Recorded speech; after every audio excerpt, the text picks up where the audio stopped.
Hi guys, welcome back. You're watching the Gamecast. My name is Denzel and we're back with a brand new Buy It or Leave It video. So today we're going to talk about Left 4 Dead 2. So that's an older game, it's a zombie game, which you guys know I love to talk about older games. And we're just going to see how it kept up with today's standards and if it's still worth buying in 2024. So to me this is an all-time classic. This is where it all started for me when I was younger. When I started playing video games, Left 4 Dead was one of the big titles within the industry. If you wanted to play a zombie game, this was it. You would play it with your friends. You could do it in 4-player co-op online, and you would just clear out the maps, do the campaigns, and it was just so much fun. We're here at the Gamecast, started replaying Left 4 Dead.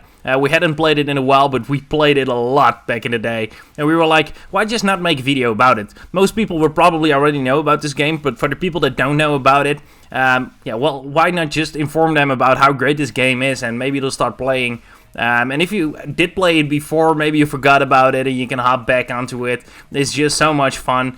Left 4 Dead 2 is a first-person shooter released for Windows, Mac iOS, and Xbox 360. It was the second part on the first Left 4 Dead.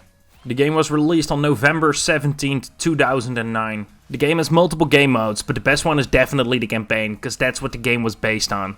So you can play the campaign with up to 4 friends in online co-op. So you start in the middle of nowhere with your friends, lost, in the middle of a zombie apocalypse with monsters hiding in the bushes and everywhere. You can be attacked by chargers, tanks, witches, spitters that spit gas at you, boomers that explode. Now you have to be very careful that you also don't raise any alarms from buildings or cars you're passing by.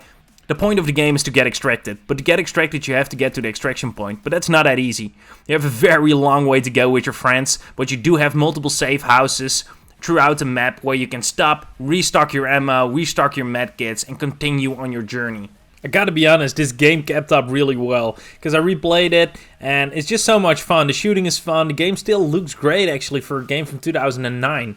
Guys, that's 15 years old. I can't even imagine, that's nuts. But don't expect any ray tracing or high-end graphics. You can't even aim with your gun, you don't have any red dot sights or whatever. It's just a standard shooter from back in the day. A little bit the same as Counter-Strike, but then with zombies.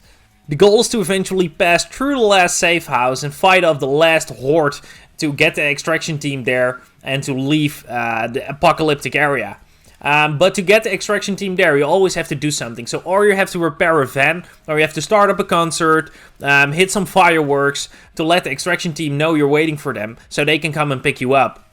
This last part of the campaign mode, where you have to fight off the last horde to get extracted, is the most hard and is frustrating part of throughout the whole campaign.